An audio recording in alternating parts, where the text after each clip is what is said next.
Good evening, everyone. Welcome, and thank you for joining us here on the campus at George Washington University. I am Jade Floyd, Executive Vice President at Global Strategy Group, and your moderator for tonight. And I also hold the role of an adjunct professor here at GW in the School of Media and Public Affairs. So delighted to join you. Before we get started, I want to introduce you all to this fantastic slate of panelists who are going to share their knowledge on a very big topic that we're going to dive in today. How do we mobilize young voters, voters of color, in both campaigns and election and civic engagement?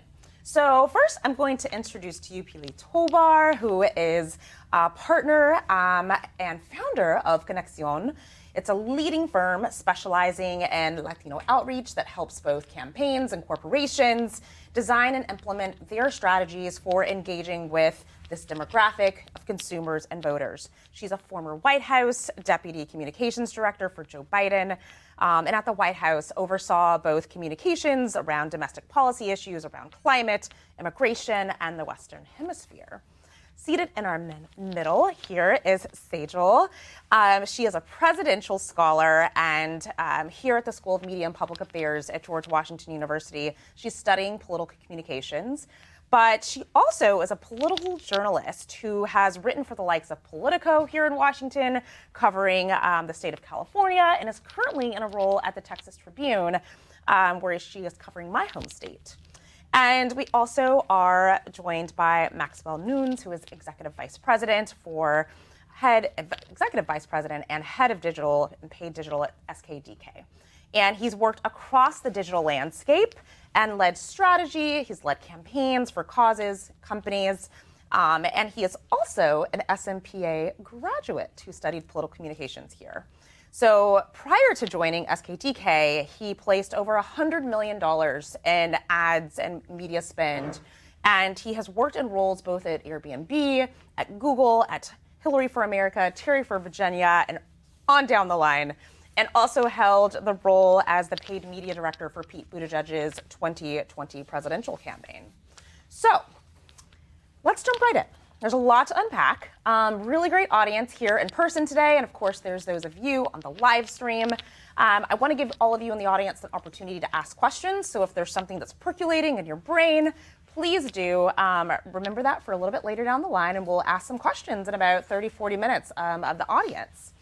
And I want to set the stage tonight for those of you who are here in person, as well as those of you who are joining us via the live stream. There's two numbers that I want you all to remember. If you remember anything that these esteemed experts tell you, there's two numbers that I want you to remember. One is 8 million. The second is 40 million. You might know why those numbers are relevant, but why are those numbers, you ask? Well, there's 8 million youth who are aging into the electorate this year, and nearly half of those are people of color. And in November, this election, 40.8 million next-gen Gen Zers, ages 18 to 27, are eligible to vote. So 8 and 40 million. Of those 40 million, roughly about half, 45%, are people of color. That includes about 8 million Latinos, 5 million African Americans, 1.7 million Asian Americans, and about 1.8 million multiracial youth. So 8 million and 40 million, remember those numbers. So how do we mobilize this generation of young Americans, voters of color? It's $1 billion question. If you have the answer to it, you will become a billionaire, and we will all work for you one day. So please, all you young students out there, this is the startup you need to create. So that's what we're going to answer today, and we're going to unpack. So questions I have for you to start off. Let's talk a little bit about how do we mobilize these voters. The recent elections have really shown there's a number of shifts in voter behavior, especially among people of color and younger demographics.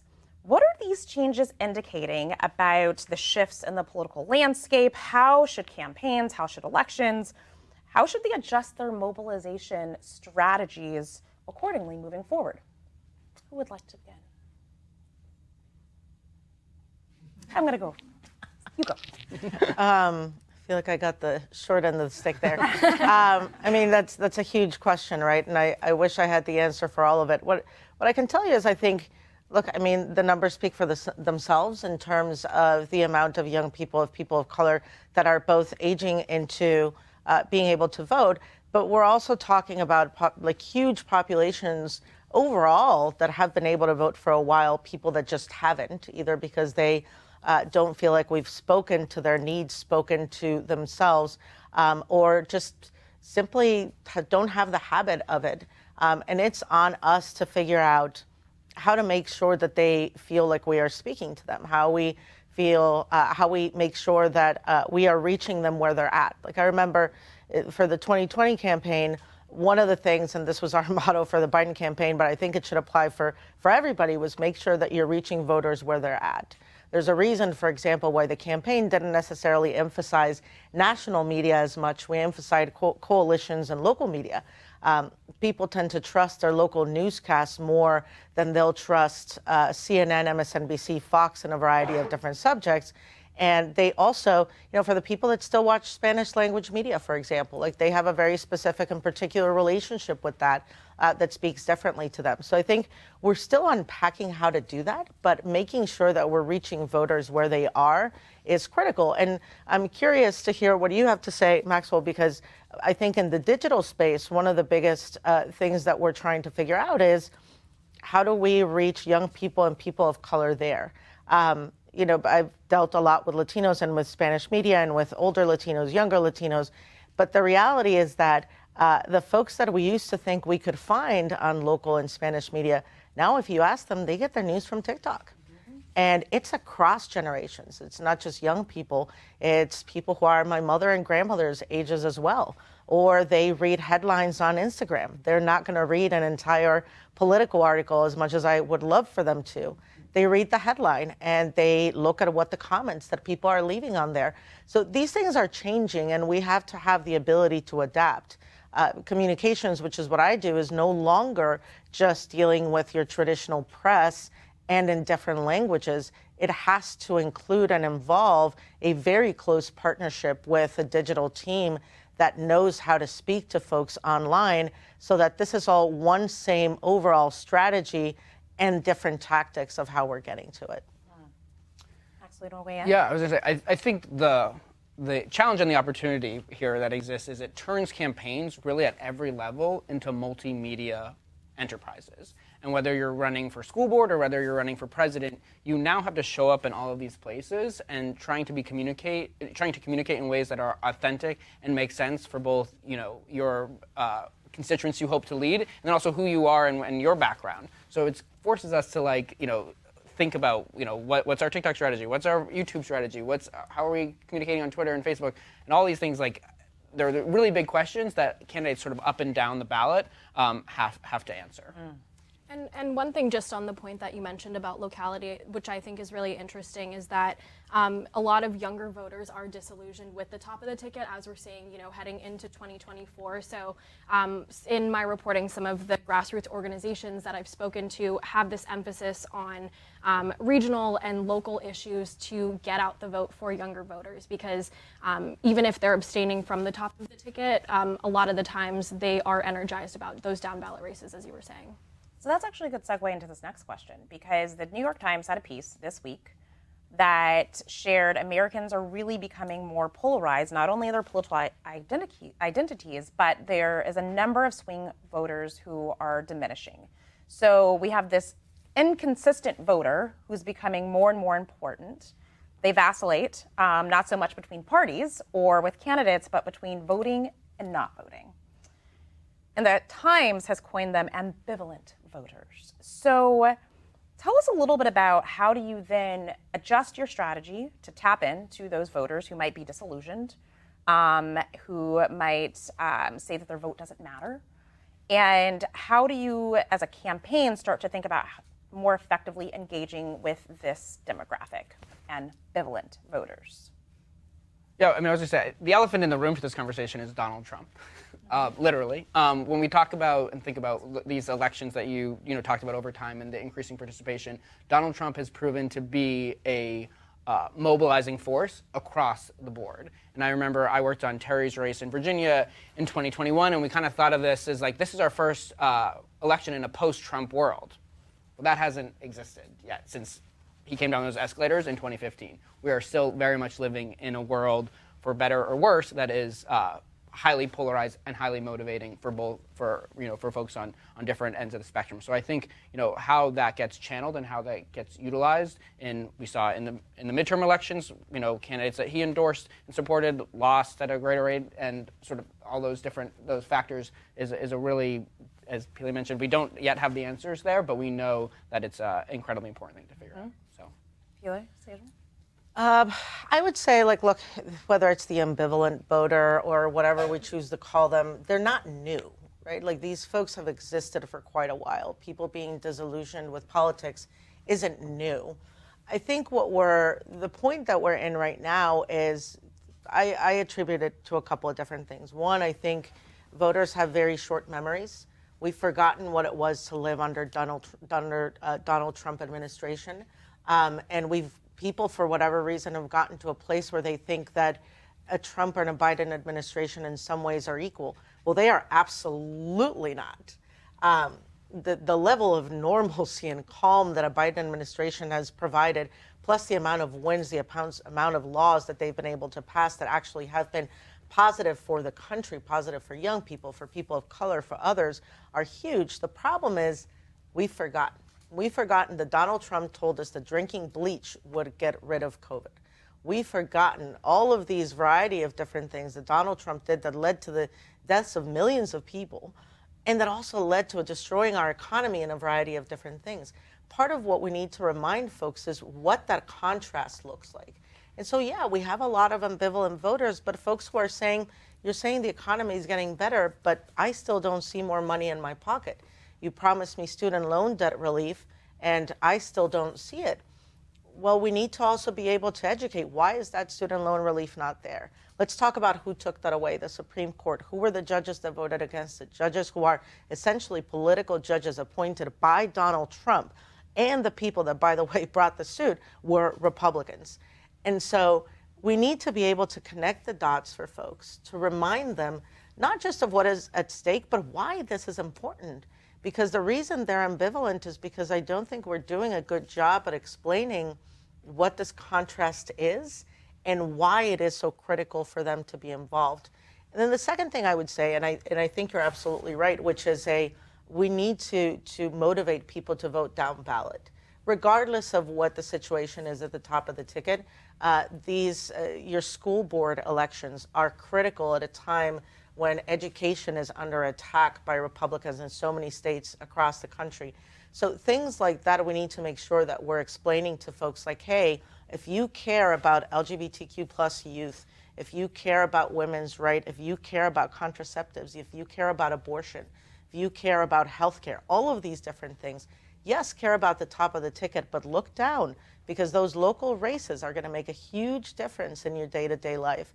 And so I keep going more and more to the side of education, and civic education overall is key in making sure that folks are understanding what's at stake, and that those of us that are also doing the political work cannot forget that it's not about the digs and the political attacks against the opponent. It's about the key facts that make life different for folks who are about to go into the ballot box. But I do think that that argument of contrast is interesting, especially in the context of, the primary. I do think it's different in comparison to heading into a general election, Yeah. But a lot of younger voters are, as we've seen reporting, disillusioned with and frustrated with the Biden administration over, the handling of the war in Gaza and things like that. And so I do think that voters are choosing to abstain in that case, or are at least weighing that decision. So I'm curious to see what your thoughts are on whether or not that argument of contrast will be enough for those younger voters who might not feel that way.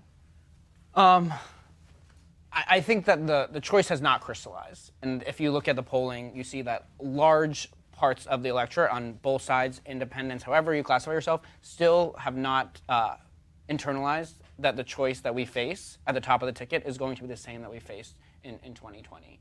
And until that sort of, the work that we have to do both on the earned and the paid side and running these full campaigns, there's a reason we run campaigns and we have to make the case. But the more that sets in and crystallizes and that they see, it's a really unique situation, the first time really, I think, obviously in our lifetimes, but that we have a choice between two presidents. And the records, like Peter was talking about how people have forgotten, making that case really clear of what did Donald Trump get done when he was president? He gave tax cuts to millionaires and billionaires. What has Joe Biden done? I would list all of the great Biden accomplishments, but we got to remind people of that thing and not losing sight that elections are about the future. And the president said it last night, I think better, it's not about how old he is, it's about how old your ideas are. And where his vision is for the country and where he wants to lead us is, I think, going to be a more appealing, hopeful, inclusive vision for our generation. And yeah. So I could say one quick thing, which is on the Gaza stuff. I mean, I think that we do have to very much recognize that people are pissed, right? We can't go ahead and tell people, oh, no, it's okay, just because there's a contrast here. It doesn't mean that your opinions or your feelings on this don't matter. On the contrary, I mean, we're seeing, there was a story on NPR this morning. They spent a long time talking about Michigan and the big movement in Michigan by Palestinian Americans, Muslim Americans, Arab Americans to basically vote, not vote for the president in the primary, but vote, basically no vote, as a sign of protest. And we need to pay attention to those things. People are making very clear how they feel about a huge fear, not just about a fear of a bigger conflict that we could go into, but also about what is currently happening in our name, regardless of how you feel about it. And that is something we need to pay attention to. I also think that, to the administration's credit at this point, I do think that they are working very hard to reach a ceasefire. Many people will say that's too little, too late. Many people will feel the other way around. But we need to have those conversations. People need to have the ability to make those blank votes if that's what they need to do, and make sure that their voices are being heard, because these are big issues of our time that we're also going to deal with for generations to come, and the lives that are being lost and being affected for this are too many for us to not pay attention to it. But I do think it's important to make sure that I don't think that's falling on deaf ears, and it is something that needs to be named and recognized, because I think the angst out there, and also from other communities of color because of that, and on behalf of people in Gaza, is also there. Mm. So Sejal, you cover both California and Texas for two leading institutions, Politico and Texas Tribune. Talk to us a little bit about some of the shifts that you're seeing at the local level and the statewide level in both of those demographics. Yeah, I think, Texas and California are two very interesting places, often, categorized as foils of each other, but also they draw a lot of similarities as well, especially when it comes to demographic diversity, things like that. And so, in my reporting, I've been at the Texas Tribune for about a month, so I wouldn't say it's been extremely extensive or anything like that, but I've kind of dove into races in Houston and Dallas, and those suburbs have seen tons of demographic shift in the last several years, and that's something that you've also seen in California as well, with tons of demographic shifts and more majority-minority districts, things like that. I think the difference is, this was something actually I was covering a Texas Tribune symposium a little bit earlier today that talked about this exact contrast between California and Texas regarding the impact of redistricting and how that has shifted. You see a lot more competitive districts in California, whereas in Texas you have very few competitive districts because in large part of partisan redistricting processes, whereas in California you have an independent redistricting commission or bipartisan, nonpartisan commissions, things like that. So in my coverage of California, I focused a lot on those vulnerable Republicans in Biden-won districts. A lot of that runs through Orange County and depends, especially with Michelle Steele's district and Young Kim's district, depends largely on Asian American voters, which span across the spectrum of conservative to more Democratic, depending on which ethnic subgroup you're talking about. But I think the impact is a little bit more palpable when you have those competitive races as compared to when you see Democratic or Republican stronghold that are like plus 20 either way. Are you all seeing anything within those two regions in particular, especially when it comes to Latino voters, which make up large swaths of the populations in both of those states? Yeah, I think you're absolutely right. We're talking about two states that, in some ways, we tend to, because of their demographic shifts, we tend to talk a lot about them, but they're pretty set except for certain areas in terms of how you expect them to go, especially at the presidential level, right? So like we've been talking about turning Texas blue for how long? And it hasn't happened yet. Granted, we said the same thing about Arizona, and look at where Arizona is now. Arizona, you could argue, helped, in some ways even delivered the presidency to Joe Biden in 2020. And so I do think that Texas is moving in that direction, but it goes into a question in my mind that people tend to ask a lot, which is whether Latinos are moving more to the conservative Republican side, which I don't think is actually the case when you talk to them about what they actually believe and what it is that they want, the way that they explain things and what it is that they want to see for families, et cetera, is very much between the Democratic values and the Democratic ideals. I think the question becomes on how often are they seeing you, hearing from you, and do they think that you're always there as a source of support or come in once in a while? And depending on the state and the district, you could argue in some places Democrats have been better than others. And I think it's something we're trying to change. But in a similar way, in California, almost sometimes at the presidential level, because we see it already as blue, it does kind of get ignored a bit, right? Like we don't really talk as much about what that mobilization looks like in California, et cetera, because it's not necessarily taken, it's not a purple state, so we're not going to look at it in the same way. So they're two sides of the same coin for me in how we treat them, where I think that there's still more hope and that we'll get Texas further sometime soon. Yeah, and just to add one thing on that with some of the patterns we've seen in Orange County as it's become, it's shifted from a conservative stronghold to becoming more purple. Republicans have also popped up centers to get out Asian voters and things like that, in addition to Democrats trying to mobilize that same electorate. So I think that just speaks to the point that you're making as well. The one thing I will say with that, for example, though, is one thing to keep an eye on, and I would love to see in your reporting how that ends up. Because we saw a lot of this over several elections, that the RNC and Libre Initiative, which is the Koch brothers' Latino arm, would come in and open all of these offices in all these states across the country. And they do the big rollout of all of these offices, and not kidding you, Thanksgiving, we'll give you a turkey, or we'll give you, English classes, all these different things, which, the community took full advantage of as they should. And within a month, the offices were closed. And there was actually a report earlier this year or end of last year that went into look what happened to these RNC offices that were supposed to be reaching out to Latinos, and they didn't exist anymore.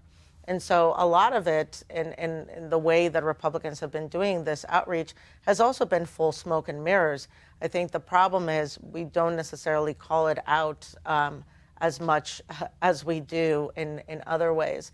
But I would love to see what has happened to some of these places and whether some of these centers for AAPI voters have actually remained or whether they've gone the same fate. Go ahead. I was going to add one thing on the California piece. I've been spending a lot of time recently thinking about the House. I think it's, everyone knows that the path to the Democratic majority in the House is going to run through California and New York. In my world, that matters because those are really expensive districts to run television advertising. And it will matter a lot more how we communicate more effectively on the digital platforms that me and my team focus on, because the barrier to entry is just so much lower, and the opportunities of these young districts filled with very diverse electorates, how we can communicate and mobilize those people will matter less at the top of the ticket, but will have a huge impact on who the next speaker is. Well, I guess we don't know who the next speaker might be in a month, but yeah. I mean, well, not surprisingly, our firm, Global Strategy Group, We've done a lot of research, particularly around the Black electorate through our Melting Pot series. But we did a study recently that showed Black Generation Z voters, they're using social media to a greater extent than any other generation. The Melting Pot research found that 69% of Black voters are receiving a majority of their information, as we discussed a little bit earlier, in current events from social media. So how is this new, not necessarily new, how is this advent of social media and new platforms that are popping up, how is it transforming how the campaigns are engaging? And how should they be thinking about the messaging that they're using focused on voters of color, whether it be Black, Latino, Asian American?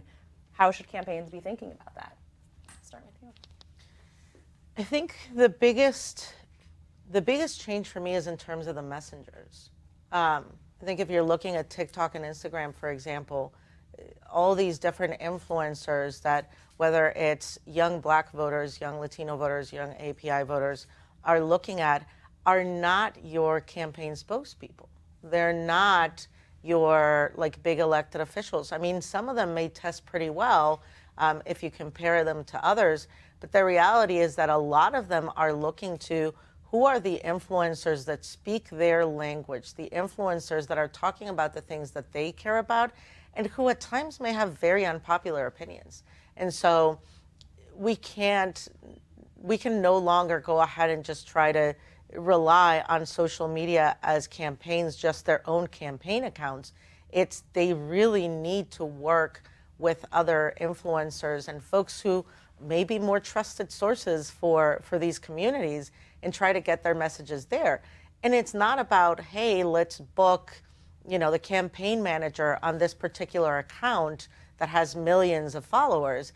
It may be, let's get the message of the week to this influencer so this influencer can talk about it in his or her style and in a way that is more comfortable and that these folks are going to trust. So it is very different. It is something that I know like the Biden White House was doing quite a bit already, and I know that the campaign has been doing, but it is a bit of a shift of mentality because the people who have had the loudest speakers may not actually be the people who yield the best results. I would say, I agree with everything that Pili said. I think it's easier said than done.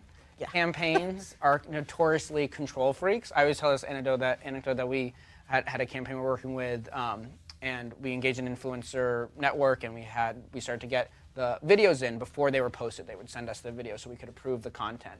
And our research director said, I want to look at all of these. Well, the first 150 of the 500 videos came in, and they're like, nah, I'm good, actually. Like, you just go ahead and let them post it. Because the time power that would take to sort of go through research and talk to policy and get comms approval on all of these things, not enough hours in the day. So the campaigns have to be comfortable sort of letting go a little bit of the grip of power and say that we're empowering these influencers to talk about these issues and make the case in a way that makes sense for them. And like they might get a specific figure wrong, or they might say 1 billion instead of 1 million. Like there's going to be these things that happen that we not ideal in how we would message it, but they're talking authentically to their audience, and just the volume and demand for creative is so much greater. The other thing I'd just really quickly say is, the more things change, the more they stay the same. A lot of people, younger people spend more time on their phones than older generations. But we also all spend a lot of time streaming television, just in a different way than our parents did. We still are watching YouTube. YouTube has done a lot of work on these, they're vidcasts. So like people who watch these podcasts on their YouTube streaming to their connected devices. And those views get more than the nightly news. So people are still watching televisions. They're just watching it in a different way. So we can tell stories using video, which we know is the most powerful medium and the best way to communicate a story. It's just a different way, and it's just yeah. Anything to add?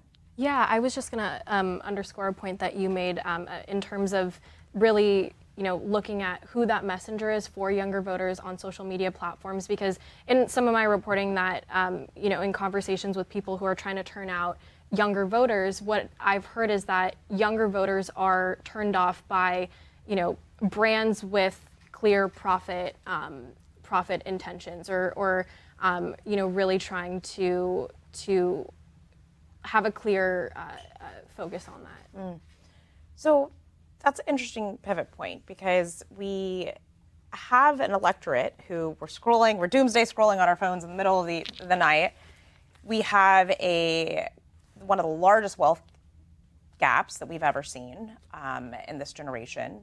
And we're seeing demographically, and there's a research out from Televisia Univision that found 52% of Hispanics have either taken or they're contemplating a second job to just have a basic standard of living. And how do you talk to these populations who are like, look, I'm working an hourly job, sometimes 2-3 jobs to get by. Meanwhile, I have electeds who are, making a ton from the stock market and billionaires who are running for office. How do you address some of the economic challenges? What's the messaging you use for these demographics that really advocates for policies that are supporting their economic well-being and their financial stability? So one is that, funny enough, for example, in some cases, if you talk to them about Donald Trump, the fact that he is a billionaire is a plus, right? Like he's a businessman, so he must have done something right. There isn't necessarily a connection between his billionaire status somehow is like in some way affecting their lives, right? So like there's a little bit more of a connection there that we need to make, although you could argue that the Hillary campaign did that and tried to do that in 2016. So I think there's more research that we need to do there to figure out the best way to do it. But we've been hearing this like economic problem a lot. Like I do a lot of interviews in Spanish media, and every time I go against a Republican, I'm like, look, but the economy is getting better. Inflation is down, unemployment is down for Latinos, and just go through the numbers. The other person laughs in my face and says, yeah, but say that to a lot of families who still have to work 2 or 3 jobs to make ends meet. And I think first and foremost, what that means to me is, one, we can't go to somebody and say just because the economy is better, that means that has translated to your daily lives. We have to understand and underscore that we understand people's struggle and where they're coming from. That's the first thing. We can't make somebody feel guilty for, hey, things are better for everybody else, so like maybe they're not good for you because you did something wrong. That's how it's interpreted. And the second part, I think, is, and it's something that the administration has started doing. It's not the only thing, but we are seeing a situation in which gas is still as expensive because gas stations have taken advantage of the fact that inflation was high and have kept prices at the same level. We've seen the administration take action in the past couple of weeks against grocery stores because of the same reason. Inflation is going down, but people aren't feeling the difference because a lot of these folks are taking advantage of it and keeping the prices as high as they were. And so, yeah, people are having to get another job and do more with less money because we're still seeing a situation in an economy in which the rich are getting richer because they're taking advantage of a situation and their poor people are trying to catch up. And so I think, one, we need to name that for what it is. And it is a difference between Democratic and Republican policies, to be clear. But there's also a situation in which we are still dealing with big, massive corporations that don't have to pay taxes, that aren't accountable to anybody, and that can take advantage of the population. So we need to be able to, I think, explain everybody's role in what that looks like. And, keep at it with the economic policies that the administration is pushing through. I mean, they are working. Does that mean that it is reflected in everybody's personal life? No, which means that there's more work to do. We need to make sure that we can have continuation of those policies, and that's not going to happen if we see a Donald Trump elected. Who else wants to weigh in on that?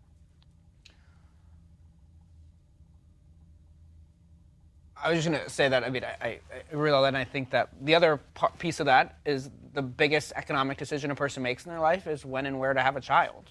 And the debate about abortion is an economic one, as much as it's about values and freedom and all of the other things and the ways we talk about it. That will be a key part of Democratic messaging up and down the ticket is, that the Republican Party stands for, in large ways, a national abortion ban, and the President, Vice President want to codify Roe versus Wade, and how we sort of make that argument at both a values one and an economic one, I think will be important. So. But also as a part of abortion, I would say the conversation we're having about IVF is a huge one in terms of the Alabama case, and contraception. Because there is an attack against contraception that is currently happening in this country by Republicans. And that is another piece that we haven't gotten to. But if that is another piece that we add to the conversation about abortion and about economics, we can see a full picture of what it is that Republicans are trying to do. And you are 100% right. It has huge economic consequences in a person's life when, how, and what the circumstances are in which they choose to or should choose to have a child. And little by little, we are taking more and more of that right away, and that is an economic choice.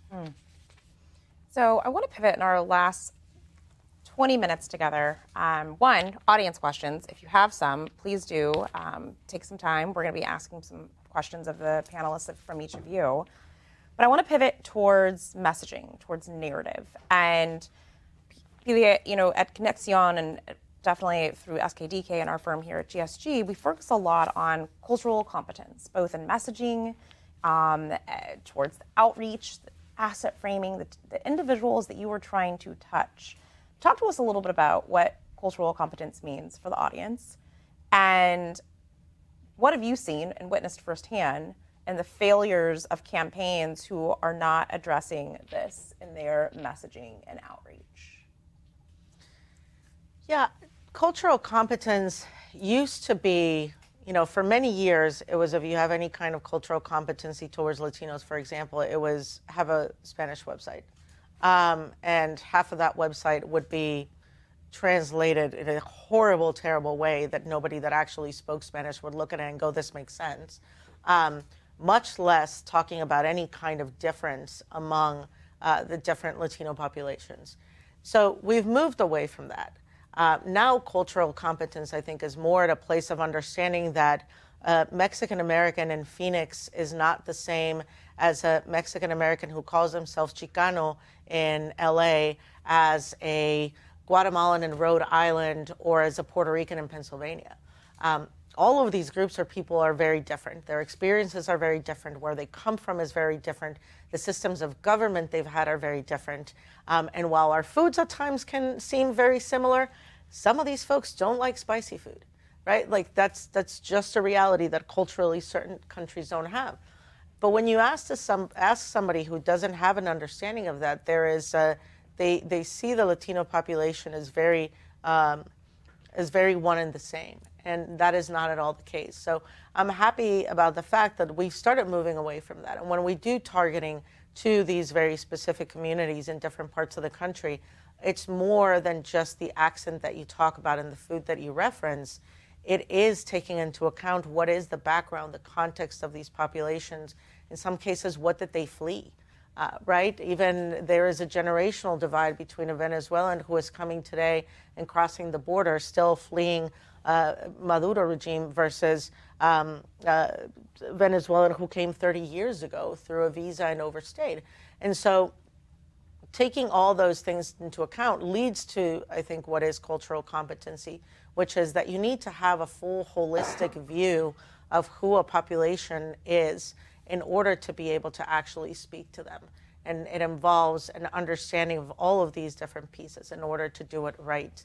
And if you're just taking one of them or making a generalization, you're just not being fair to it.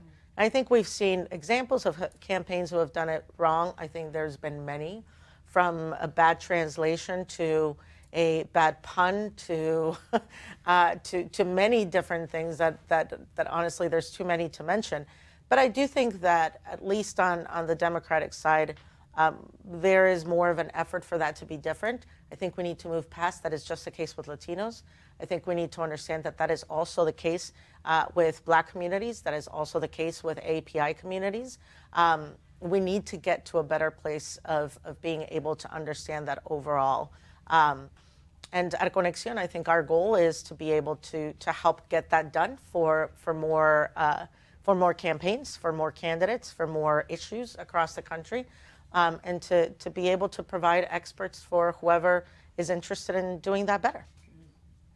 Yeah, not to be too sort of technical, but I think it is a capacity and a talent Yes. problem that we have not solved for, certainly in our party, and I'm sure not on the Republican side either. But how we build a talent base within our party that reflects the diversity and the electorates we're trying to turn out really matters, and that means not sort of at any one level, but it's sort of throughout the whole. In our world of media, it starts with research and polling and how you're pulling together those efforts, and then how you're writing an ad and who you're testing it against, then ultimately how you're targeting it and running it. It's sort of bringing all of that those lived experiences to the table. We definitely don't get it right all the time, but it's something that we have to strive for and do better at each cycle. Sejal, how does it show up in your reporting? How does cultural competency show up in the reporting that you're doing with the publications? Yeah, I think I'll just underscore what you said. I think it's really important when you're talking about these large voting blocks that we've discussed, Asian American voters, Latino voters, those types of things, that they're not monolithic. And, I think I mentioned this earlier, but even as you look at the span of ethnic subgroups that are API, Vietnamese voters are far more conservative than Indian American voters that tend to be more democratic. But even within that, you see generational gaps and all these types of things. So I think when you're reporting on these issues, it's important to have that context. And also a big conversation that we have in the news world is, especially as non-white journalists, is diversifying our newsrooms and making sure that the journalists who are covering these issues are informed in that regard, and newsrooms are informed in that regard as well. So we have time for audience questions. I see one right here in the front of the audience, and Sarah's going to pop over and hand you the microphone.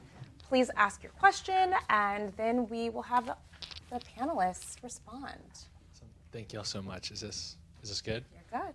Awesome.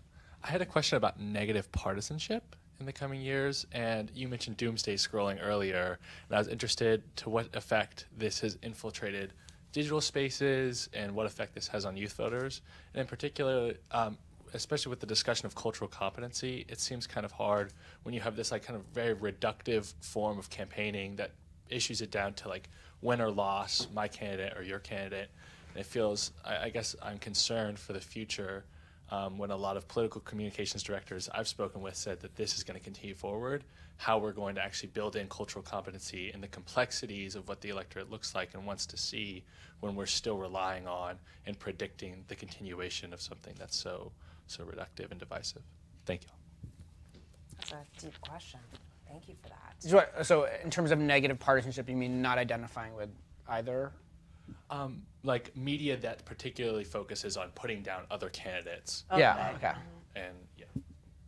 Yeah, I mean, something I learned at SMP is if it bleeds, it leads. That was a headline newspaper sort of view, but when you see that, that's what draws clicks and draws engagement nowadays. So it's a real challenge that that it's easier for newsrooms or for other campaigns to spend more time making a negative case rather than a hopeful or positive one.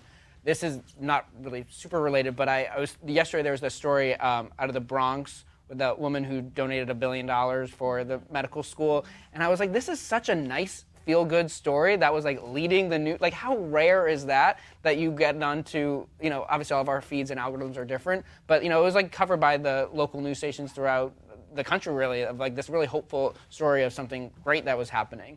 And the fact that that was so rare and something you don't see often is deeply troubling and concerning. And the president talks about it too. He understands very well that the all these accomplishments and the good things and the progress that they've made doesn't draw the same attention that Donald Trump saying something outwardly racist last weekend in South Carolina does. So, sorry, that wasn't it. I don't have a solution, but it's a challenge. In the same way, I think that you're seeing also a lot of accountability movements showing up more, right?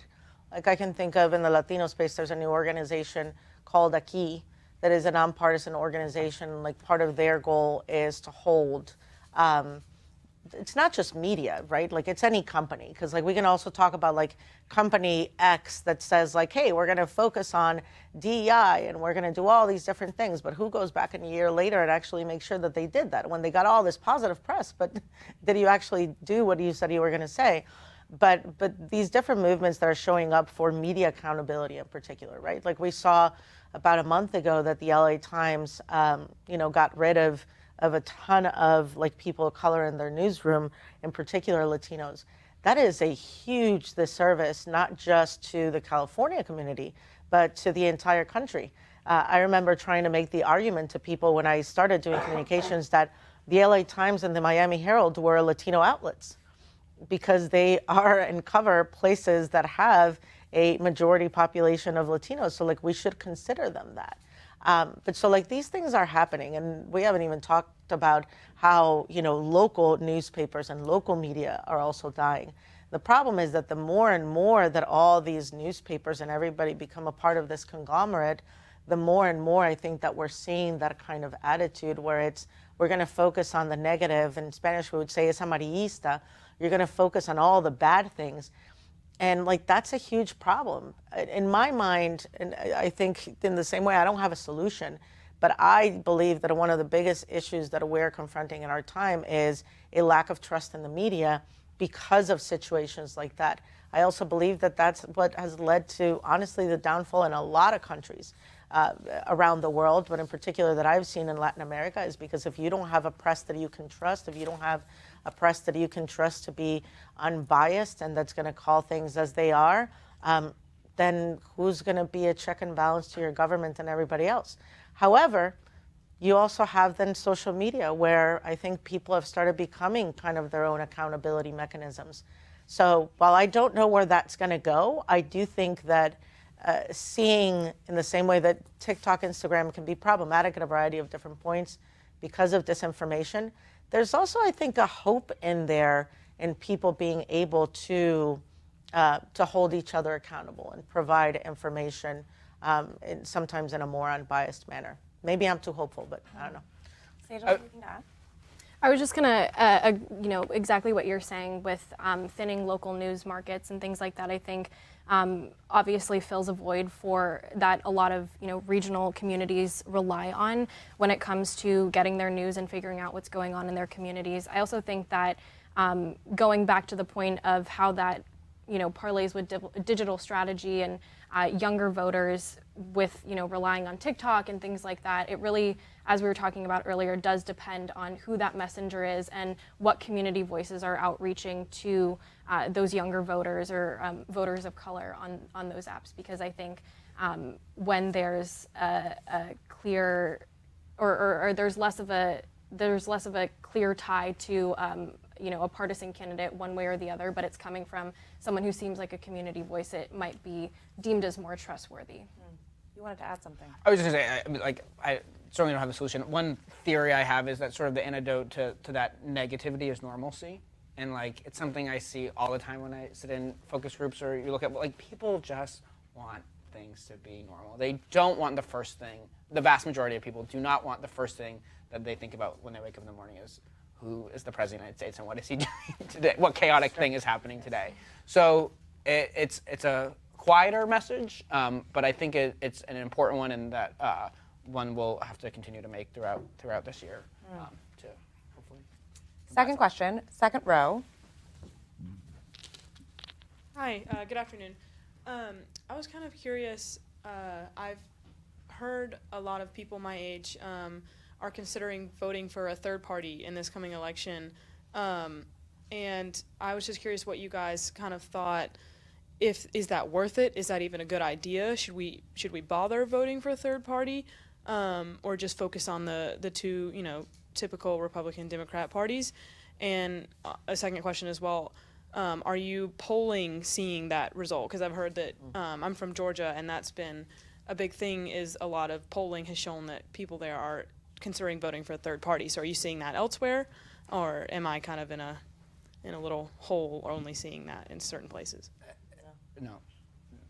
I mean, it's the thing that keeps me up at night more than anything. I mean, I was born in 1991. We only have had Republican presidents in my lifetime because of third-party candidates in the Electoral College. That's why George W. Bush won in 2000, and that's why Donald Trump won in 2016.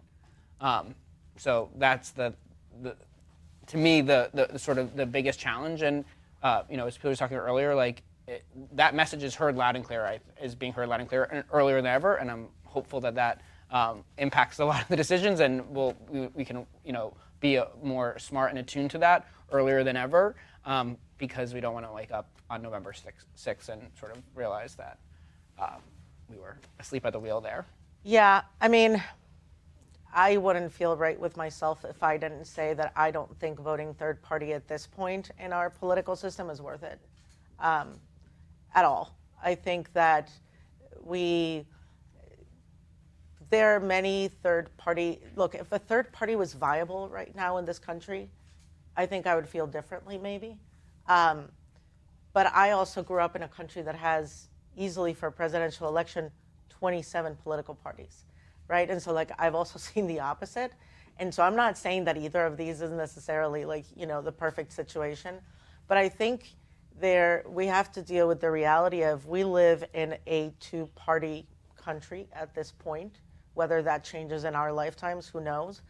But it's exactly like you were saying, which is that by voting third party, you only end up helping the Republican. Republicans don't vote third party. Democrats vote third party. And so you end up taking votes away from the person who, whether they're ideal or not, because you may not like the person who's at the top of the ticket. And to be clear, I don't think you have to, as long as you know that they are going to still be who's better for you at the end of the day and who will hold the values that you have and who will fight for the things that you want. Whether that is, fully achievable or not, I think is a completely different situation. But so I don't think voting third party makes sense. I think it only takes us to problematic places. The one thing before I'm done that I will say is that it is showing up in polling. It is showing up in focus groups. It's showing up in polling. People are very clear about the fact that they would want more options. Interestingly enough, they don't mention specific third-party candidates because like we've tried that. I mean, we all saw the RFK ad during the Super Bowl, which was a smart way of getting the man. I mean, not that he doesn't already have name recognition, but I think a lot of people didn't even know that he was running. So like it's a smart way to do it, and I think we need to keep an eye on how much is he or others showing up in a way that so far I don't think is all the way there, but that could be an issue. Angel, and no, you go. I already went. Oh, I don't want to make a proclamation on what to do or not do, but I do think just to kind of add on to the points that you guys are making, an interesting thing when you're looking at younger voters too is that age category, depending on the poll you're looking at or the survey you're looking at, is 18 to 29 or 18 to 34, and that's Gen Z and millennials. And that research indicates that millennials tend to vote more so based on parties and partisanship. Gen Z voters tend to vote more based on issues. So I do think it's something that people will have to continue to confront, and that's a conversation that will continue to be had on whether or not younger voters, especially Gen Z voters in particular, who might be more issue-based and might find more resonance with a third-party candidate, that type of thing in the future. Yeah, I was going to say really briefly, sort of harking back to what we were talking about earlier, the messenger here matters. Like, it's not a case I don't think the president can make. Obviously, he wants you to vote for him, but AOC was out I saw her on CNN. I've seen some of her videos on social media where she's sort of talking about how she views the top of the ticket as not like an aspirational thing. She views it as like a check the box thing and make sure we safeguard against all of these threats. And then down ballot is where she can get more hopeful. And like just her framing in that way and talking in a way that she's sort of, very powerful and uniquely qualified to do, it's going to take sort of the full bench of the party to make that case about, as YPLA said, we have to make the ultimate choice between the two folks at the top of the ticket. So we have about 5 minutes left. I want to hear some closing remarks from each of you. I also want to take a moment, on the research question that you asked. Check out Global Strategy Group's website. We've done a lot of research through our Melting Pot series, through our Navigator studies, and through our Business of Politics study that really taps into the American electorate and how they are thinking about issues that are pertaining to present day, how they have voted in the past, and some of the expectations we have for the future. So you can check them out on our website. So as we wrap, there's so many things that we did not get into that I wanted to. I wanted to get into, political restrictions on ads, on platforms. I wanted to get into misinformation, disinformation. We need to have a whole other series on that. So plug to the campaigns and election team, and NABJ, please bring us all back. As you close out, you have a lot of students in the audience, which really is exciting. I see some of my students in the audience, actually. What advice do you give to this next generation of political communications consultants, to strategists, to those who are trying to work for candidates? And you've all been there. You've all been students. You are students. What advice do you give to this next generation who will follow in your footsteps? I would give the same piece of advice that somebody gave me when I first got to DC, which I thought was kind of strange at the time. But this guy at a firm that I worked for said, don't pigeonhole yourself, or don't look for just one particular area within politics, right? What he meant by that was, for example, I was stuck and convinced that what I wanted to do was polling. No matter what in the world was offered to me, that's all I wanted. And the day I got offered my first comms job, it was but this is not what I want to do. So why would I take it? Until somebody else came up to me and they said, one, you need a job, so take it. And two, turns out I think you'll actually be good at this. And so my point with it is keep yourself open to different things that come up, because you may think today that what you want is to go in one particular direction. Maybe it's research, maybe it's polling, maybe it's digital. It can be a variety of different things. And another opportunity may present itself that is a little bit different. Take it.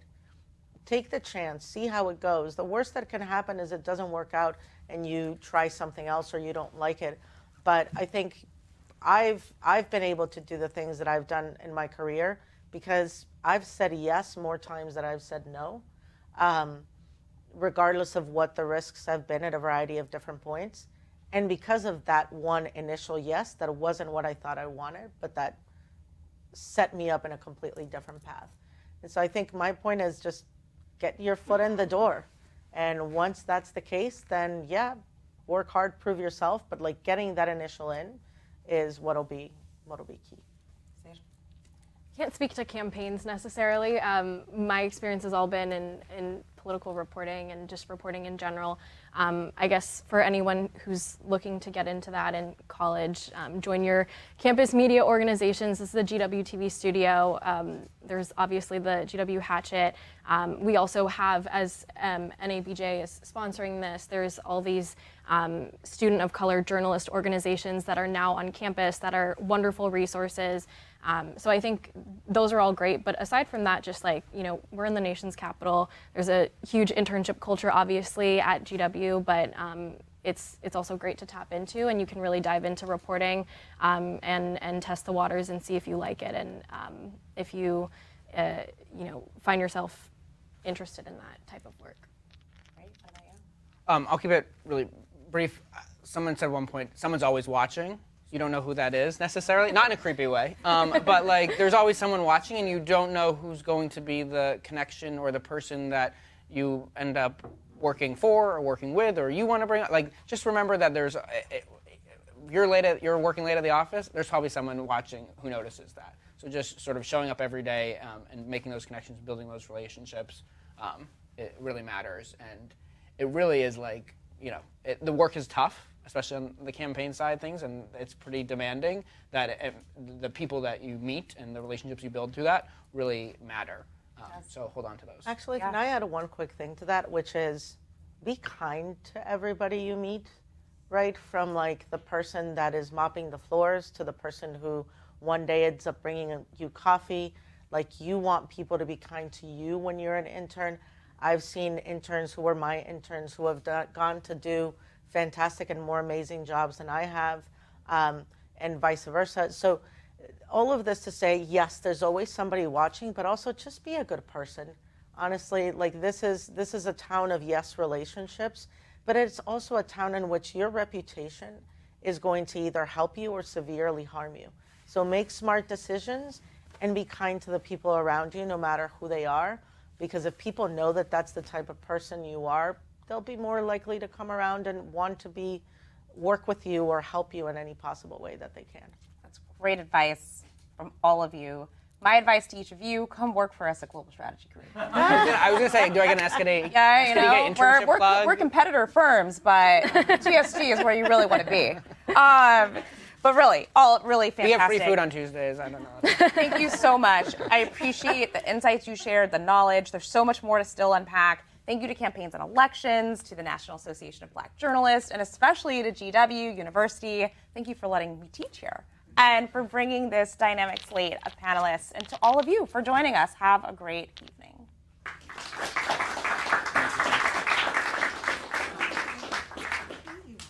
appreciate it so much. Thank you. So much to cover. Ad restriction. It's like my favorite.